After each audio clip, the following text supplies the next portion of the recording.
Cuando mi padre me arrodilló frente a él para pedirme perdón, sentí como si el mundo se hubiera puesto al revés.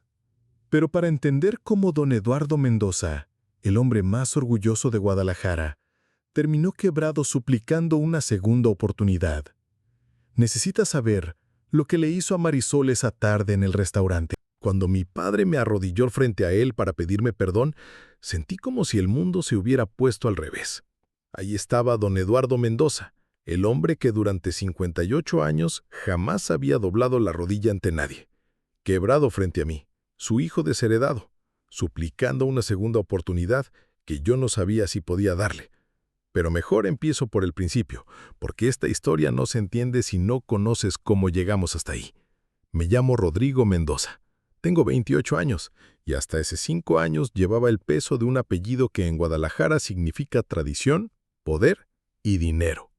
Los Mendoza somos dueños, o éramos dueños, de Sabores de la Abuela, una cadena de restaurantes que mi bisabuelo fundó en 1952 cuando llegó de España con nada más que una receta de cocido y ganas de trabajar. Mi papá, don Eduardo, como le dice todo mundo en el barrio de Santa Tere, convirtió ese pequeño negocio familiar en un imperio de 8 restaurantes distribuidos por toda la zona metropolitana. Pero el éxito se le subió a la cabeza de una manera que ni él mismo se dio cuenta. Se volvió un hombre obsesionado con las apariencias, con mantener el prestigio familiar y con controlar cada aspecto de nuestras vidas. Mi mamá, doña Carmen, siempre fue la clásica esposa mexicana de su generación, sumisa, devota y experta en callar para evitar conflictos. Mi hermana Patricia, 2 años menor que yo, desde chamaca se las ingenió para ser la hija perfecta que papá quería, estudiosa, obediente y con novios que él aprobara. Yo, en cambio, siempre fui el problema. No es que fuera un mal estudiante o un malandro. Terminé la licenciatura en administración. Trabajé en los restaurantes desde los 15 años. Conocía el negocio como la palma de mi mano. El problema era que tenía mis propias ideas y papá no soportaba que alguien, especialmente su hijo, cuestionara su autoridad. Todo se fue al carajo en octubre del 2019, cuando cumplí 23 años. Recuerdo esa tarde como si fuera ayer.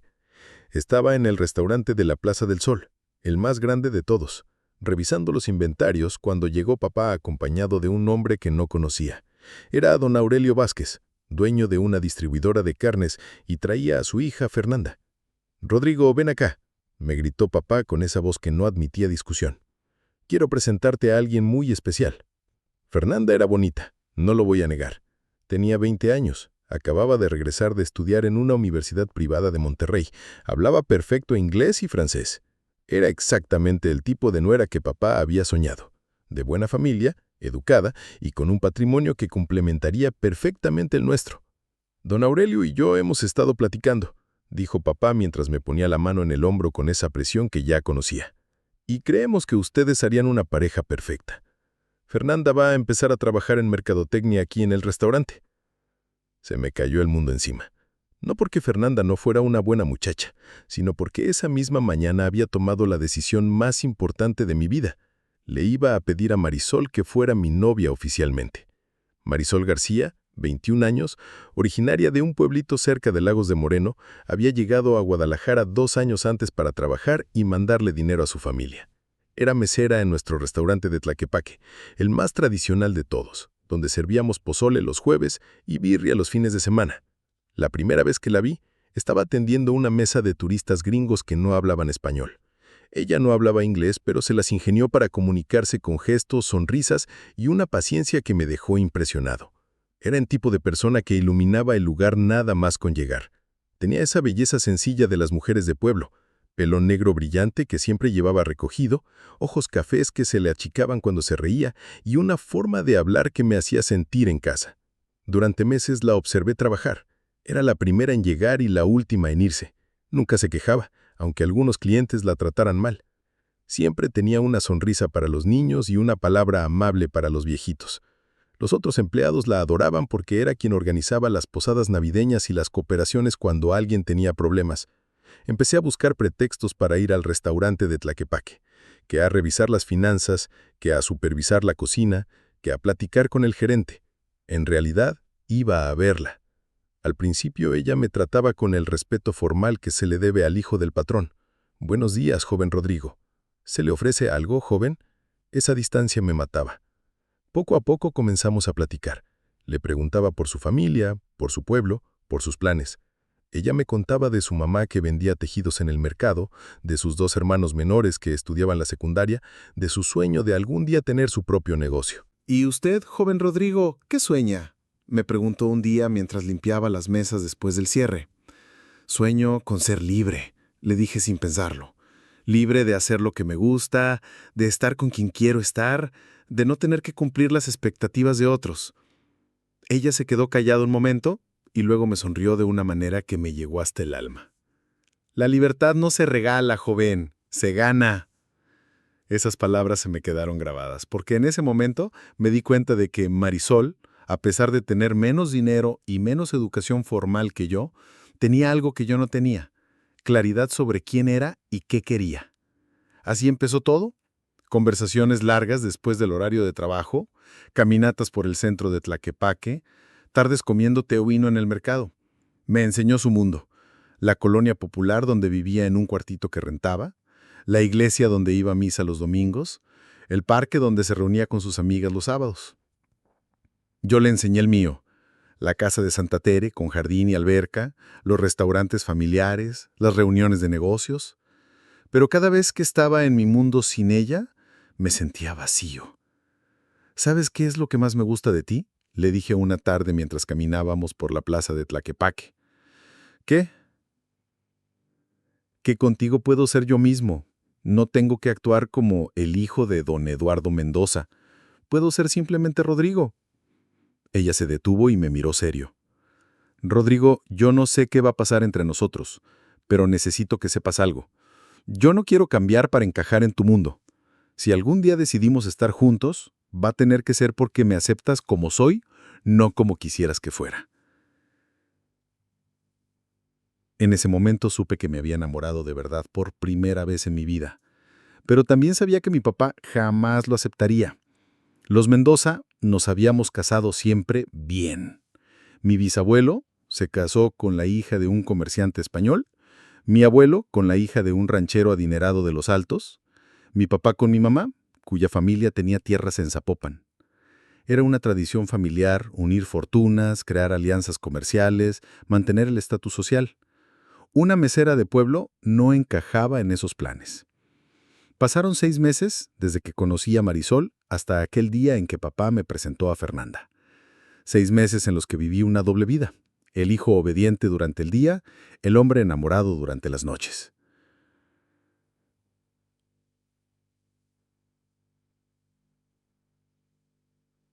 Rodrigo, esperamos tu respuesta, me dijo don Aurelio, después de que papá terminara su discurso sobre lo perfecta que sería la unión entre nuestras familias. Miré a Fernanda, que sonreía tímidamente. No era su culpa estar en esa situación. Miré a papá, que me observaba con esa expresión que significaba «más te vale que hagas lo correcto». Miré hacia la cocina, donde sabía que Marisol estaba trabajando, ajena a la tormenta que se avecinaba. «Necesito tiempo para pensarlo», logré decir. La cara de papá se transformó. Sus ojos se entrecerraron y apretó la mandíbula. ¿Tiempo? ¿Para qué necesitas tiempo? Esta es una oportunidad única. Papá, no puedo decidir algo así de la nada. Dame unas semanas. Don Aurelio carraspeó incómodo. Eduardo, tal vez el muchacho tiene razón. Estas decisiones no se toman a la ligera. Pero yo ya conocía esa mirada en los ojos de mi padre. Era la misma que ponía cuando un empleado cuestionaba sus órdenes o cuando alguien osaba contradecirlo en una junta. Rodrigo, ven acá, vamos a platicar a solas. Me llevó a la oficina y cerró la puerta. Durante los siguientes 15 minutos me gritó como nunca me había gritado. Que si no sabía valorar lo que tenía, que si no entendía las responsabilidades de llevar el apellido Mendoza, que si creía que podía hacer lo que se le diera la gana, que esta oportunidad no iba a volver. No te estoy pidiendo tu opinión, Rodrigo. Te estoy diciendo lo que vas a hacer. En 2 semanas vas a pedirle a Fernanda que sea tu novia, en 6 meses se van a comprometer, y en 1 año se van a casar. Así es como funcionan las cosas en esta familia. Algo se rompió dentro de mí en ese momento. No, papá. Así es como funcionan las cosas en tu mundo, pero yo no voy a formar parte de esto. Se quedó callado 5 segundos que se sintieron eternos. ¿Perdón? que no me voy a casar con Fernanda. No la amo y no voy a arruinar su vida ni la mía por un negocio. ¿Y entonces con quién piensas casarte? ¿Tienes a alguien más en mente? Ahí estuvo mi error. Debí haber mentido. Debí haber dicho que no tenía nadie, que simplemente necesitaba más tiempo, que no me sentía listo. Pero estaba tan enojado, tan harto de vivir una mentira, que le dije la verdad. Sí, estoy enamorado de Marisol. El silencio que siguió fue sepulcral. ¿Marisol? ¿Qué Marisol? Marisol García, la mesera. Mi papá se puso rojo, luego morado, luego blanco. Nunca había visto a un ser humano cambiar tantos colores en tan poco tiempo. ¿La mesera? ¿Te enamoraste de una pinche mesera? El grito se escuchó en todo el restaurante. Estoy seguro de que hasta en la cocina se quedaron callados. Papá, baja la voz. No me digas que baje la voz. ¿Cómo chingados pudiste hacerme esto? ¿Sabes lo que significa el apellido Mendoza? ¿Sabes cuánto me costó construir todo esto? Me paré de la silla y lo enfrenté. El apellido Mendoza no me define, papá, y tu imperio no vale nada si no puedo ser feliz en él. ¿Feliz? ¿Feliz? La felicidad es un lujo que no todos podemos darnos. Tú tienes responsabilidades. Mis responsabilidades no incluyen casarme con quien tú quieras. Nos estábamos gritando frente a frente, como dos gallos de pelea. Rodrigo, escúchame bien porque te lo voy a decir una sola vez. Vas a terminar lo que tengas con esa muchacha hoy mismo. Mañana le vas a pedir perdón a don Aurelio y en una semana le vas a pedir a Fernanda que sea tu novia. Si no lo haces, te juro por la memoria de tu abuelo que no vuelves a poner un pie en esta casa ni en ninguno de estos restaurantes. ¿Me estás amenazando? Te estoy dando a elegir. O la familia o esa mujer. No puedes tener ambas. Me quedé callado un momento, procesando lo que acababa de escuchar. Mi propio padre me estaba dando un ultimátum. O me sometía a su voluntad o me corría de la familia. ¿Y si elijo a Marisol? Entonces ya no eres mi hijo. Esas palabras me atravesaron el pecho como una puñalada, pero también me liberaron. En ese momento entendí que llevaba 23 años viviendo para complacer a un hombre que nunca me iba a aceptar como era. Está bien, papá. Elijo a Marisol. Se quedó helado, como si no pudiera creer lo que acababa de escuchar. ¿Qué dijiste? Que elijo a Marisol. Si tengo que elegir entre tu amor condicionado y el amor verdadero de una mujer que me acepta como soy, elijo a ella. Lo que pasó después fue como una película de terror.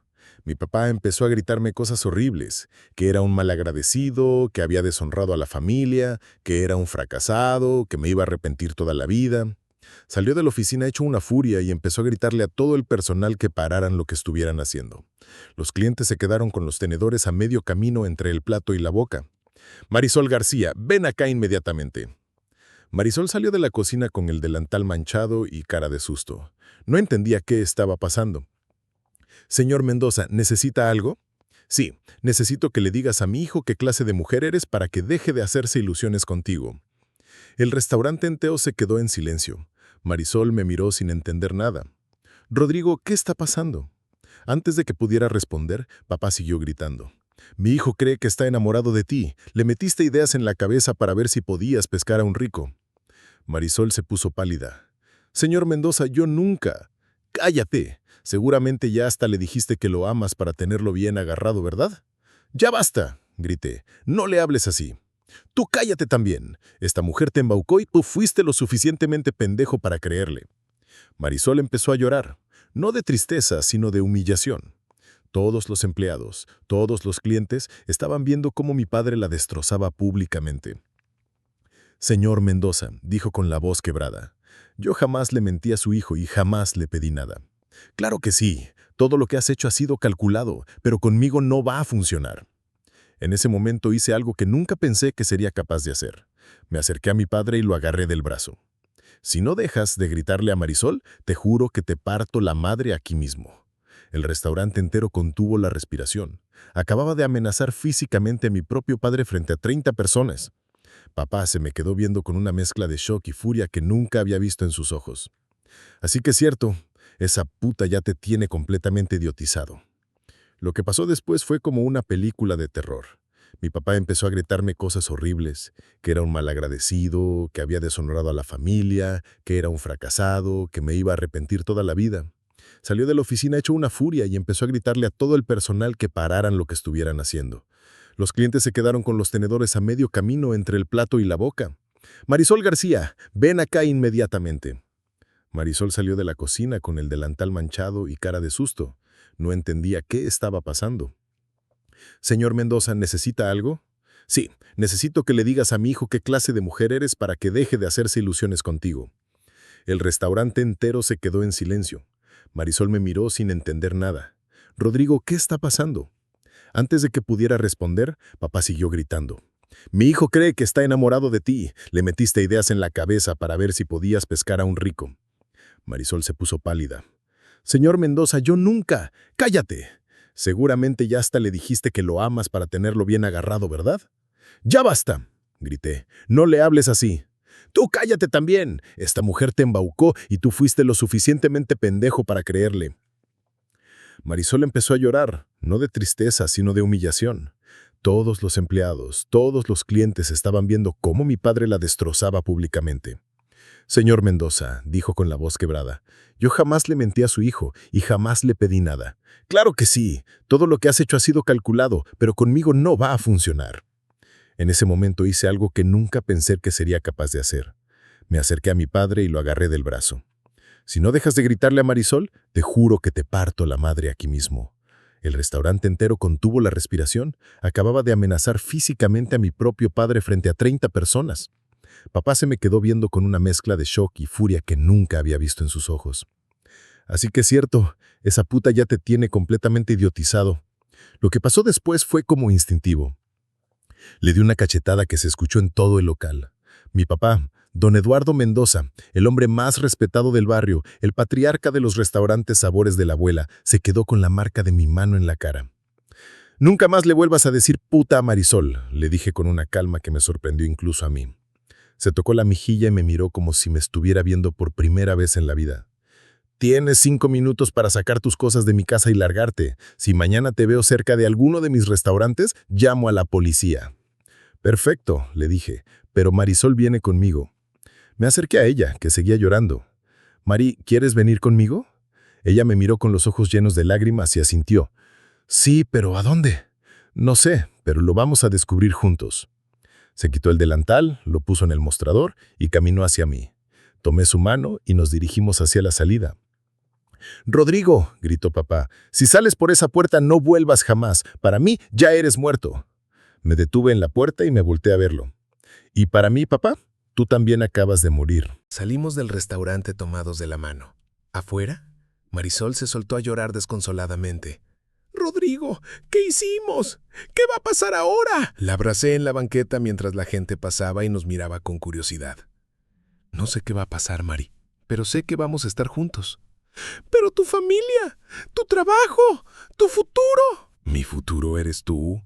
Y vamos a construir nuestro propio camino». Esa noche dormimos en un hotelito barato cerca del centro. Marisol no paraba de llorar, no tanto por ella como por mí. Sabía que yo había perdido todo por ella. Mi familia, mi trabajo, mi herencia, mi futuro planificado. «Rodrigo, todavía estás a tiempo. Puedes regresar mañana y pedirle perdón a tu papá. Yo me regreso a mi pueblo y...». «Mari, mírame». Se volteó hacia mí con los ojos hinchados de tanto llorar. «¿Tú crees que me arrepiento?». «No sé. Todo pasó muy rápido». «Te voy a decir la verdad. Tengo miedo. No sé cómo vamos a sobrevivir. No sé dónde vamos a vivir. No sé en qué voy a trabajar. Pero no me arrepiento. Por primera vez en mi vida, tomé una decisión completamente mía. Y fue elegirte a ti». A la mañana siguiente fuimos a la casa de mis papás. Necesitaba sacar mi ropa y algunas cosas personales. Pensé que papá estaría trabajando, pero cuando llegamos, estaba ahí, sentado en la sala, esperándome. «Vengo por mis cosas», le dije. «No tienes cosas aquí.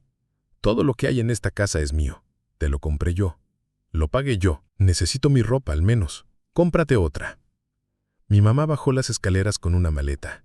«Carmen, ¿qué estás haciendo?», le gritó papá.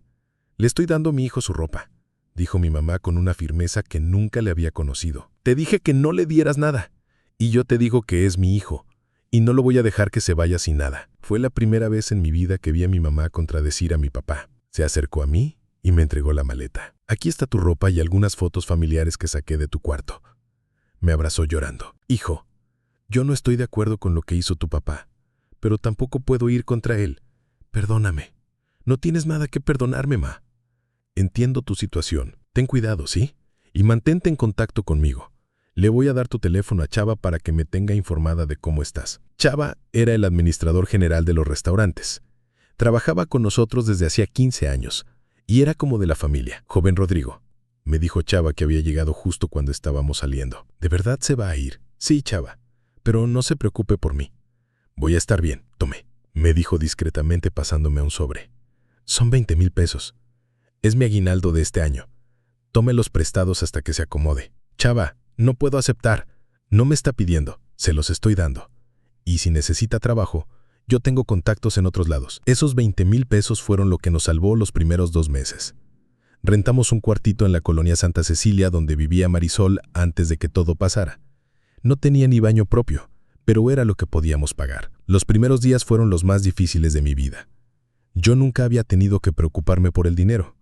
Siempre había comida en el refrigerador, siempre había gas para calentar el agua, siempre había luz. De repente, tenía que contar cada peso. Marisol consiguió trabajo en una fonda cerca de la casa. Yo empecé a buscar trabajo en otros restaurantes, pero pronto me di cuenta que la influencia de mi papá era más grande de lo que había imaginado. Cada lugar donde llegaba me decían que no tenían vacantes. Algunos gerentes ni siquiera me dejaban terminar de hablar. Un día, desesperado, le pregunté a Chava qué estaba pasando. Su papá ha llamado a todos los restauranteros que conoce, me dijo con pena. Les dijo que si lo contratan a usted, él va a considerarlo una traición personal. Me quedé helado. Mi propio padre estaba saboteando mis intentos de conseguir trabajo. ¿Y qué puedo hacer? Salirse de la industria restaurantera, al menos por un tiempo, o irse a otra ciudad. Pero yo no me quería ir de Guadalajara. Esta era mi ciudad. Aquí estaba toda mi vida. Aquí estaba Marisol. Una noche, después de otro día de puertas cerradas, llegué al cuarto completamente derrotado. Marisol me estaba esperando con la cena. Unos huevos revueltos con frijoles y tortillas. ¿Cómo te fue?, me preguntó, aunque por mi cara ya sabía la respuesta. Igual que siempre. Nadie me quiere dar trabajo. Nos sentamos en la única mesa que teníamos, una plancha de madera que habíamos puesto sobre 2 cajas de refrescos. Rodrigo, ¿y si empezamos nuestro propio negocio? ¿Con qué dinero, Mari? Apenas nos alcanza para los gastos. No necesitamos mucho dinero para empezar. Podríamos poner un puesto de tacos. ¿Un puesto de tacos? Mari, yo soy licenciado en administración. Se me quedó viendo con una expresión que no pude descifrar. ¿Y qué? ¿Los licenciados no pueden vender tacos? En ese momento me di cuenta de lo pendejo que había sonado. Ahí estaba de nuevo mi clasismo de niño rico, saliendo sin que me diera cuenta. Perdón, no quise decir eso. Rodrigo, la comida no entiende de títulos universitarios, y tú sabes cocinar mejor que muchos chefs que conozco. Era cierto. Había crecido en los restaurantes, observando a las cocineras, aprendiendo recetas, probando salsas. Sabía hacer desde pozole hasta chiles en nogada. Pero un puesto de tacos es un negocio honesto, y si lo hacemos bien, puede crecer. Esa noche no pude dormir, dándole vueltas a la idea. Un puesto de tacos. Yo, Rodrigo Mendoza, que había sido criado para dirigir un imperio restaurantero, vendiendo tacos en la calle, pero al día siguiente, cuando caminé por la colonia y vi a los taqueros trabajando, me di cuenta de algo. Eran empresarios. Pequeños empresarios, pero empresarios al fin. Tenían sus clientes, sus horarios, sus especialidades. Algunos hasta tenían empleados. ¿Sabes qué, Mari? Tienes razón. Vamos a poner nuestro puesto de tacos. Con los últimos 5,000 pesos que nos quedaban, compramos una plancha portátil, 2 mesos plegables, una hielera, ollas, sartenes y los ingredientes para empezar. Encontramos un espacio en la esquina de una avenida principal, cerca de un Oxxo y de varias oficinas. El dueño del terreno nos dejó poner el puesto a cambio de 300 pesos semanales. Nuestro primer día vendimos 6 tacos. 6. Y uno de esos se lo regalamos a un niño que no tenía dinero completo. Rodrigo, ¿crees que fue buena idea?, me preguntó Marisol mientras limpiábamos la plancha esa primera noche. No sé si fue buena idea, pero fue nuestra idea. Y eso ya es algo. El segundo día vendimos 8 tacos. El tercero 12. Al final de la primera semana, habíamos vendido 42 tacos y recuperado la inversión del primer día. Poco a poco empezamos a tener clientes regulares. Don Abelardo, que trabajaba en el Oxxo, venía todos los días por 2 tacos de bistec. La señora Lupita, que tenía una estética cerca, nos encargaba quesadillas para sus empleadas. Los chavos de una oficina de contabilidad llegaban todos los viernes por tacos de canasta. Al mes ya teníamos una pequeña clientela fija. Al segundo mes habíamos recuperado toda la inversión inicial. Al tercer mes ya estábamos ahorrando. Pero lo más importante no era el dinero. Era la satisfacción de estar construyendo algo nuestro, desde abajo, con nuestras propias manos. Cada peso que ganábamos era resultado de nuestro esfuerzo directo. No había herencias, no había nombres de familia, no había padrinos, solo trabajo y ganas de salir adelante. Marisol resultó ser una empresaria nata. Llevaba las cuentas, negociaba con los proveedores, trataba a los clientes con una calidez que los hacía sentir como en casa. Yo cocinaba y ella atendía, pero también sugería nuevos platillos, mejoras en las recetas, estrategias de venta. ¿Qué te parece si hacemos una promoción los martes?, me dijo una vez. Taco y refresco por 20 pesos. ¿No vamos a perder dinero? Al contrario, vamos a conseguir más clientes y los martes son nuestro día más flojo. Tenía razón. Los martes de promoción se convirtieron en uno de nuestros días más exitosos. Al sexto mes, ya necesitábamos un empleado de medio tiempo para que nos ayudara en las horas pico. Contratamos a Javier, un muchacho de 18 años que vivía en la colonia y andaba buscando trabajo. Jefa, me dijo un día Javier, ¿por qué no ponemos sillas y mesas para que la gente se pueda sentar? Marisol y yo nos miramos. Era una excelente idea, pero significaba más inversión. ¿Crees que tenemos suficientes clientes?, le preguntó Marisol. Claro que sí. Y si ponemos mesas, van a venir más. A veces la gente no compra porque no tiene dónde sentarse. Compramos 4 mesas de plástico con sus respectivas sillas.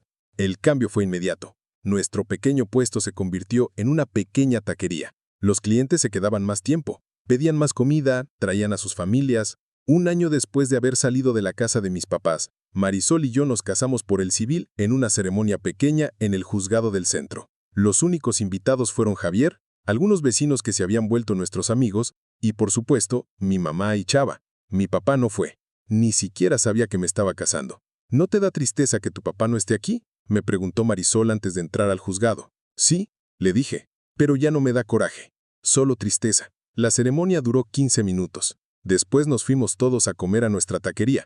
Mi mamá lloraba de emoción viendo cómo habíamos convertido un puesto de tacos en un negocito próspero. Hijo, estoy muy orgullosa de ti, me dijo mientras comía unos tacos de carnitas. Has demostrado que puedes salir adelante con tu propio esfuerzo. Gracias, ma. Solo espero que algún día papá pueda verlo también. Dale tiempo, hijo. Tu papá es muy orgulloso, pero no es malo. Algún día va a entender.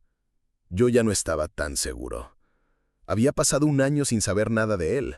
Según mi mamá, seguía enojado y seguía prohibiéndole que me mencionaran la casa. Mi hermana Patricia me mandaba mensajes de vez en cuando desde Estados Unidos, pero nunca hablábamos de papá. El segundo año fue aún mejor.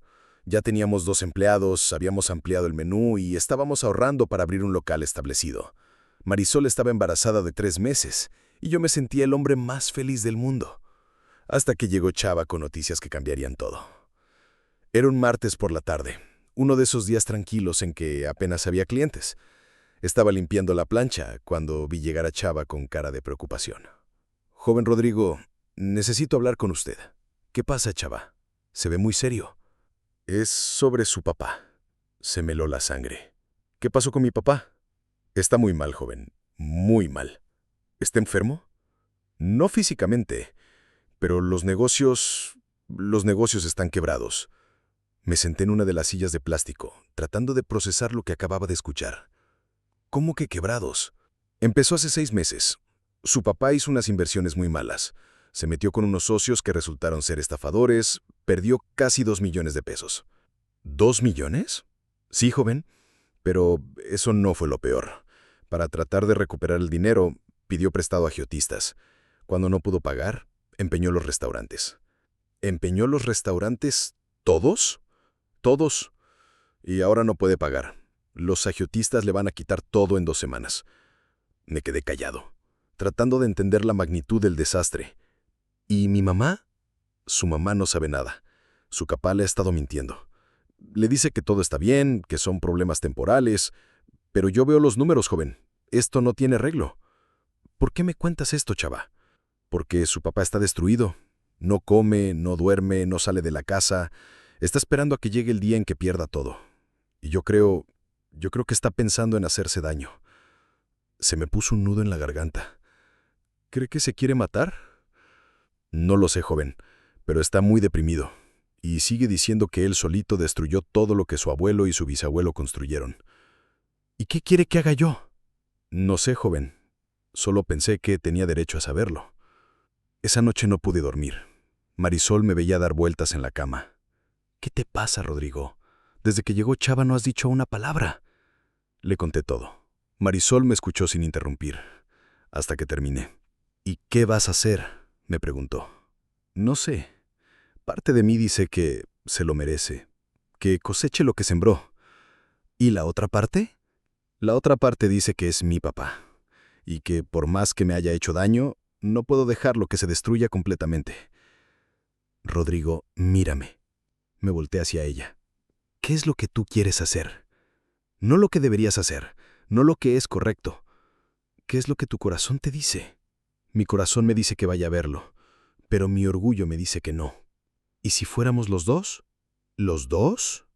Sí, yo también tengo cosas que decirle a tu papá, y creo que es hora de que las diga. Al día siguiente cerramos la taquería temprano y nos fuimos a la casa de mis papás. No habíamos avisado que íbamos. Yo tenía miedo de que papá no nos recibiera si sabía que íbamos.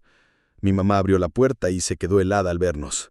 «Rodrigo, Marisol, ¿qué hacen aquí?» «Hola, ma. Venimos a ver a papá». «Hijo, no creo que sea buena idea. Tu papá está pasando por un momento muy difícil». «Lo sé, ma. Por eso vengo». «¿Cómo que lo sabes?» Chava me contó todo. Los restaurantes, las deudas, los agiotistas.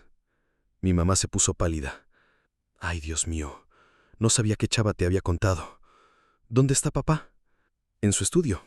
Lleva 3 días encerrado ahí. Casi no ha comido». «¿Podemos pasar?» Mi mamá dudó un momento, pero finalmente nos dejó entrar. La casa se veía igual que siempre por fuera, pero había algo diferente en el ambiente. Se sentía pesado, triste, como si las paredes hubieran absorbido toda la angustia de los últimos meses. «Esperen aquí», dijo mi mamá. «Voy a avisarle que están aquí». Subió a la escalera y le escuchamos tocar la puerta del estudio. «Eduardo, ¿tienes visita?» «Ya te dije que no quiero ver a nadie». «Es Rodrigo». Se hizo un silencio largo. «¿Qué quiere?» «Hablar contigo». «Dile que se vaya. No tengo nada que hablar con él». Mi mamá bajó con cara de pena. «Dice que no quiere verte». «Está bien, ma. Yo subo solo». «Hijo, no. Si tu papá dice que no». «Ma, necesito hablar con él». Subí a la escalera con el corazón latiéndome a 1000 por hora. No sabía qué iba a decirle. No sabía cómo iba a reaccionar cuando me viera. Toqué la puerta del estudio.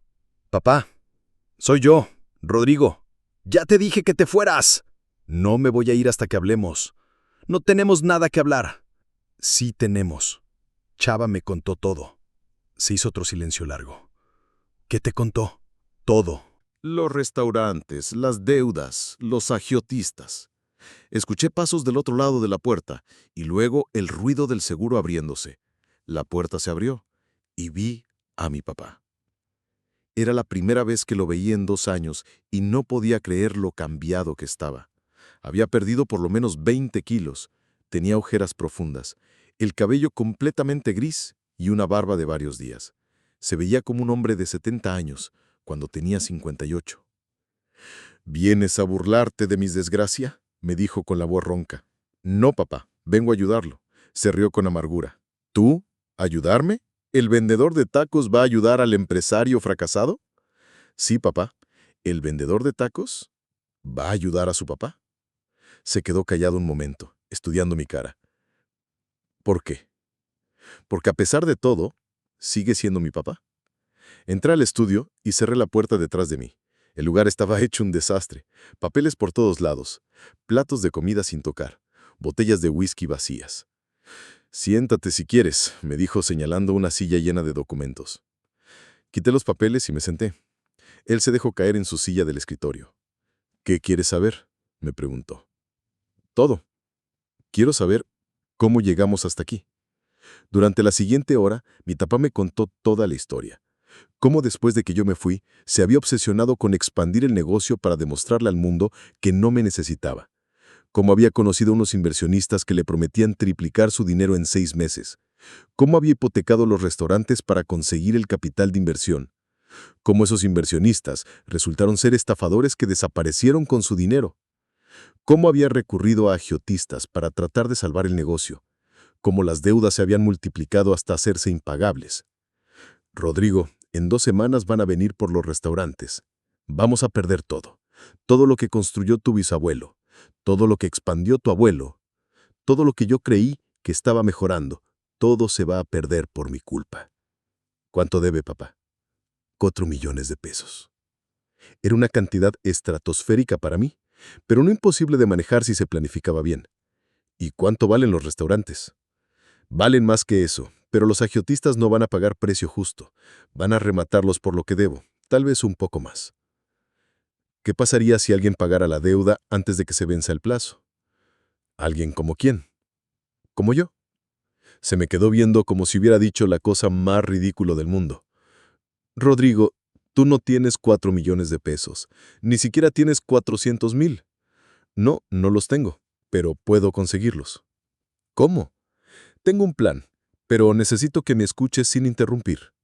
Durante los siguientes 20 minutos le expliqué mi plan. Era arriesgado, requería mucho trabajo y significaba cambios radicales en el negocio familiar, pero era viable. ¿Me estás diciendo que quieres convertir Sabores de la Abuela en una cadena de taquerías populares? Exactamente. Papá, los restaurantes elegantes están quebrados porque apuntaban a un mercado muy pequeño. La comida popular, bien hecha, con buen servicio y precios justos, siempre tiene mercado. Pero eso significaría cambiar completamente el concepto. Sí, y significaría que usted tendría que trabajar conmigo, como empleado mío. Se quedó callado mucho tiempo, procesando lo que acababa de proponerle. Rodrigo, ¿por qué harías esto?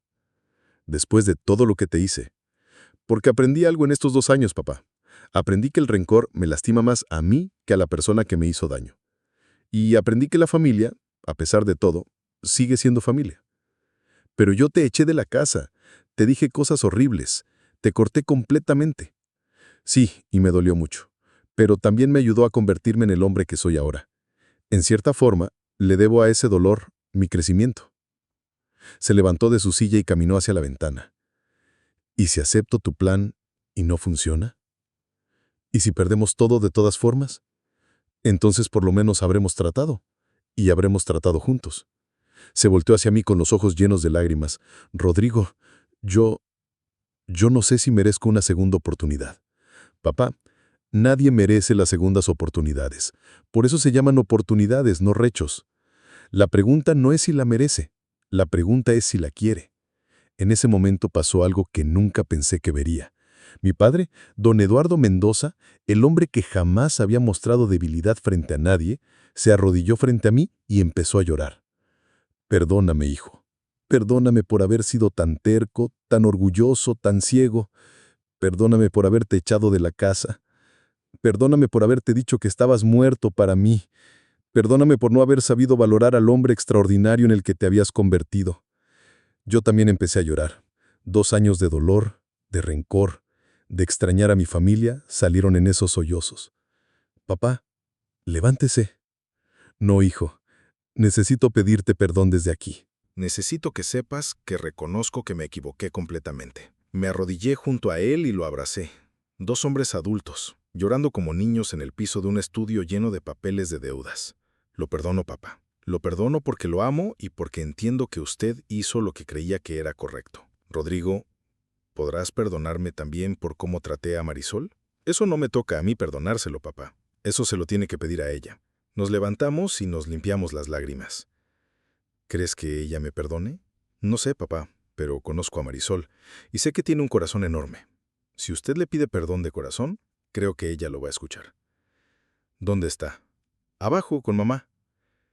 ¿Quieres pedirle que suba? ¿Estás seguro? Sí, es hora de arreglar las cosas como deben ser. Bajé por Marisol. Ella estaba en la cocina, platicando con mi mamá y tomando un té. Mari, papá quiere hablar contigo. Se puso nerviosa. ¿Conmigo? ¿Para qué? Para pedirte perdón. Mi mamá se quedó boquiabierta. ¿Eduardo va a pedirle perdón a Marisol? Sí, ma. Mi papá entendió que se equivocó. Marisol subió conmigo, pero se notaba que iba muy nerviosa. Rodrigo, ¿y si me vuelve a gritar? No te va a gritar, Mari, te lo prometo. Entramos al estudio. Mi papá estaba de pie, esperándonos. Marisol, dijo mi papá con la voz temblorosa, necesito pedirte perdón. Marisol se quedó callada, esperando. Te pedí perdón por haberte humillado públicamente en el restaurante. Te pido perdón por haberte dicho cosas horribles que no merecías escuchar. Te pido perdón por haberte juzgado sin conocerte. Y sobre todo, te pido perdón por no haber reconocido desde el principio que mi hijo había elegido a una mujer extraordinaria. Marisol empezó a llorar. Señor Mendoza, Eduardo, llámame Eduardo. Eduardo, yo nunca quise causar problemas en su familia. Lo sé, hija, lo sé. Los problemas los causé yo con mi soberbia. Yo amo a su hijo con todo mi corazón. Y lo único que he querido siempre es hacerlo feliz. Y lo has logrado. He visto a Rodrigo más feliz en estos 2 años de lo que lo vi en todos los años que vivió en esta casa. Se acercó a Marisol y, para sorpresa de todos, la abrazó. ¿Me perdonas, hija? Sí, Eduardo, lo perdono. Mi mamá, que había subido detrás de nosotros, también estaba llorando. Gracias a Dios, murmuró. Gracias a Dios que por fin esta familia se está reuniendo. Esa noche cenamos todos juntos por primera vez en 2 años. Mi papá no paraba de hacerle preguntas a Marisol sobre el embarazo, sobre la taquería, sobre sus planes. Era como si estuviera tratando de recuperar todo el tiempo perdido en una sola conversación. ¿Cómo se van a llamar mi nieto?, preguntó. Si es niño, Eduardo, dijo Marisol. ¿Como usted y como su papá? Mi papá se quedó callado un momento. ¿Eduardo? ¿Después de todo lo que pasó, van a ponerle mi nombre? Rodrigo quiso ponerle así desde que supimos que estaba embarazada. Dice que quiere que la nueva generación traiga esperanza, no rencores. Mi papá me miró con una expresión que no sabría cómo describir. Era admiración, orgullo y algo más profundo. Hijo, ¿cómo te volviste tan sabio? Aprendiendo de mis errores, papá. Y de los suyos. Los siguientes días fueron un torbellino de actividad. Primero necesitábamos conseguir el dinero para pagar a los agiotistas. Yo tenía ahorrados 200,000 pesos de la taquería. Mi papá pudo conseguir otros 500,000 vendiendo cosas personales. Su coche, sus relojes, unas acciones que tenía. Mi mamá contribuyó con sus joyas. Pero aún así nos faltaban más de 3 millones. Fue Cava quien nos dio la solución. Joven, ¿qué le parece si conseguimos inversionistas para el nuevo concepto? ¿Qué tipo de inversionistas? Gente que conozca el negocio de los restaurantes. Gente que entienda que este plan puede funcionar. Pero ¿quién va a querer invertir en un negocio que está quebrado? Alguien que vea el potencial de lo que puede llegar a ser. Chava tenía razón. Preparamos una presentación del nuevo concepto. Sabores de la abuela. Taquerías tradicionales mexicanas. El plan era mantener el nombre familiar, pero cambiar completamente el enfoque. En lugar de restaurantes elegantes, serían taquerías familiares con comida tradicional mexicana a precios accesibles. Presentamos el plan a 5 posibles inversionistas. 3 nos dijeron que no inmediatamente. El cuarto estuvo interesado, pero quería una participación del 70% del negocio. El quinto fue don Roberto Hernández, un empresario regio que tenía cadenas de restaurantes en todo el norte del país. Muchachos, dijo después de escuchar la presentación, me gusta el concepto. Me gusta que reconozcan que se equivocaron y que están dispuestos a cambiar. Y me gusta especialmente que el hijo haya regresado a ayudar al padre a pesar de todo lo que pasó. ¿Está interesado en invertir?, le preguntó papá. Estoy interesado en hacer una sociedad. Yo pongo los 3 millones que necesitan para salvar el negocio. Ustedes ponen el conocimiento del mercado local y el compromiso de trabajo. 60% para ustedes, 40% para mí. Era una oferta increíble, demasiado buena para ser cierta. ¿Cuál es la trampa?, pregunté. Don Roberto se rió. No hay trampa, muchacho. Lo que hay es una condición. ¿Cuál? Que me demuestren que el concepto funciona antes de expandirlo. Vamos a salvar los restaurantes actuales, pero vamos a convertir solo uno de ellos al nuevo concepto. Si en 6 meses ese restaurante está generando ganancias, convertimos los demás. Si no funciona, cada quien agarra su camino. Era un trato justo y realista. Acepto, dijo papá. Yo también, dije yo. Perfecto. Mañana vamos con los agiotistas. La reunión con los agiotistas fue tensa, pero salió bien. Don Roberto llegó con los 3 millones en efectivo y un abogado. Los agiotistas, al ver el dinero, no pusieron problemas. Se quedaron con su parte y liberaron las propiedades. Esa tarde, por primera vez en meses, papá pudo dormir tranquilo. Decidimos convertir el restaurante de Tlaquepaque, donde había trabajado Marisol, en nuestro proyecto piloto. Era el más pequeño, el que menos dinero perdía y el que tenía la clientela más local. El proceso de transformación tomó 3 semanas. Cambiamos completamente la decoración. Fuera manteles elegantes y vajilla cara. Adentro, mesas de madera rústica y platos de barro. Rediseñamos el menú. Fuera platillos complicados y caros, adentro, tacos, quesadillas, pozole y otros clásicos mexicanos. Capacitamos al personal. Fuera el servicio formal y distante, adentro la atención familiar y cálida. El día de la reapertura estaba nerviosísimo. Todo mi plan, todo mi futuro, toda la relación reconstruida con mi papá dependía de que ese restaurante funcionara. Marisol, que ya estaba embarazada de 6 meses, insistió en estar ahí para ayudar. «Mari, deberías estar descansando». «Rodrigo, este proyecto es tan mío como tuyo. Yo voy a estar aquí». A las 7 de la mañana abrimos las puertas. Los primeros clientes fueron curiosos que querían ver cómo había quedado el lugar. Para las 9 ya teníamos 3 mesas ocupadas. Para las 12 estábamos completamente llenos. La gente no paraba de elogiar la comida. «Estos tacos están buenísimos. El pozole sabe como el de mi abuela. Los precios están padrísimos». Al final del primer día, habíamos vendido más que cualquier día en los últimos 6 meses del restaurante anterior. «Jefe», me dijo el gerente, «creo que su plan va a funcionar». «Todavía es muy temprano para cantar victoria», le respondí, «pero se ve prometedor». Al final de la primera semana habíamos vendido el doble de lo que vendíamos antes. Al final del primer mes habíamos triplicado las ventas. Al final del tercer mes estábamos generando ganancias consistentes. Don Roberto estaba impresionado. «Muchachos, en mis 30 años en este negocio, rara vez he visto una transformación tan exitosa». «¿Eso significa que podemos convertir los otros restaurantes?», preguntó papá. «Significa que vamos a convertir los otros restaurantes». El proceso de conversión de los 7 restaurantes restantes tomó 6 meses más. Cada apertura era un éxito. La gente de Guadalajara había estado esperando lugares así. Comida tradicional, bien hecha, a precios justos, en ambientes familiares. Mi hijo Eduardo nació en medio de todo este proceso, un día de marzo lluvioso, pesando 3 kilos 200 gramos y con los pulmones más fuertes que he escuchado en mi vida. Mi papá estaba en la sala de espera del hospital cuando salí a darle la noticia. «Es un niño, papá, y está perfecto». Se puso a llorar de emoción. ¿Puedo conocer a mi nieto?» «Claro que sí, abuelo». Ver a mi papá cargar a su nieto fue uno de los momentos más emotivos de mi vida. Este hombre que había sido tan duro, tan severo, se convirtió en pura ternura cuando tuvo al bebé en los brazos. «Eduardo», le susurró al niño, «prometo ser mejor abuelo de lo que fui papá». 6 meses después del nacimiento de Eduardo, nuestros 8 restaurantes estaban funcionando a pleno rendimiento. Habíamos pagado completamente la deuda con don Roberto y estábamos empezando a generar ganancias reales.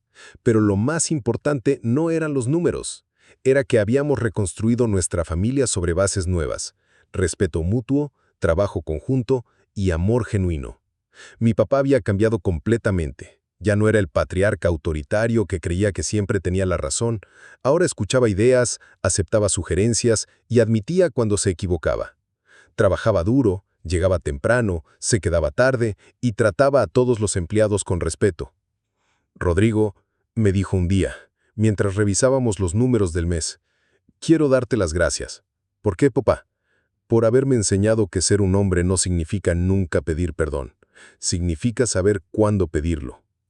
«Usted también me enseñó mucho, papá». ¿Yo? ¿Qué te enseñé?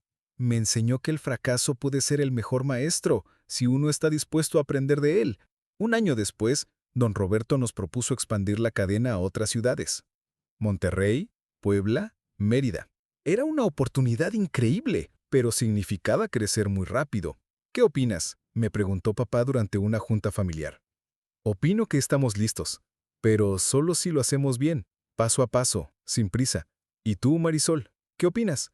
Mi papá ahora incluía a Marisol en todas las decisiones importantes del negocio.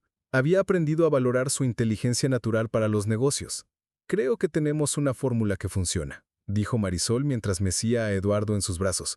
Pero también creo que no debemos perder de vista por qué funciona, porque es auténtica. Explícate, dijo papá. La gente viene a nuestros restaurantes porque se sienten como en casa. Si crecemos muy rápido, podemos perder esa calidez, esa autenticidad.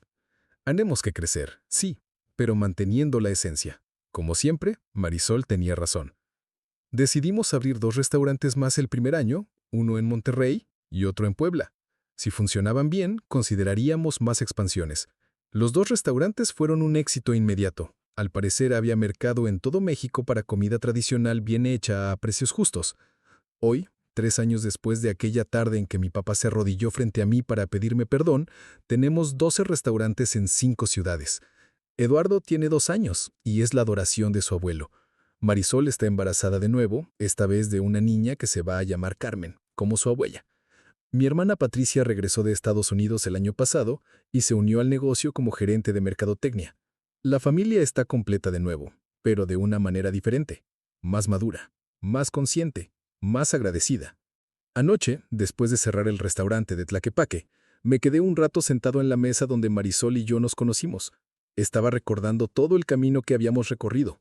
La expulsión de casa, los primeros días difíciles, el puesto de tacos, la reconstrucción de la relación con papá, el crecimiento del negocio.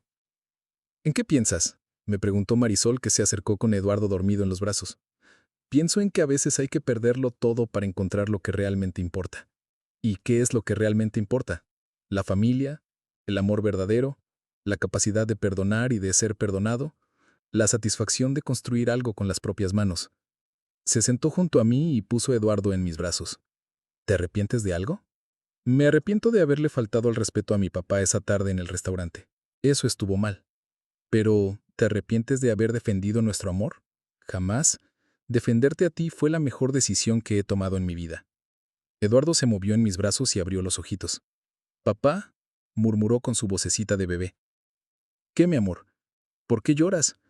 «Lloro porque soy feliz, hijo». «¿Y por qué lloras cuando eres feliz?» «Porque a veces la felicidad es tan grande que no cabe en el corazón y se tiene que salir por los ojos». Se rió con esa risa cristalina de los niños pequeños. «¿Sabes qué, papá? Yo también quiero llorar de felicidad». «¿Sí? Sí, porque tengo el papá más bueno del mundo y la mamá más bonita del mundo y el abuelo que me da más dulces del mundo».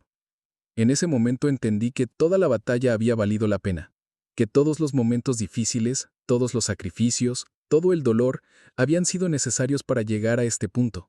Un niño de 2 años que se siente tan amado que quiere llorar de felicidad.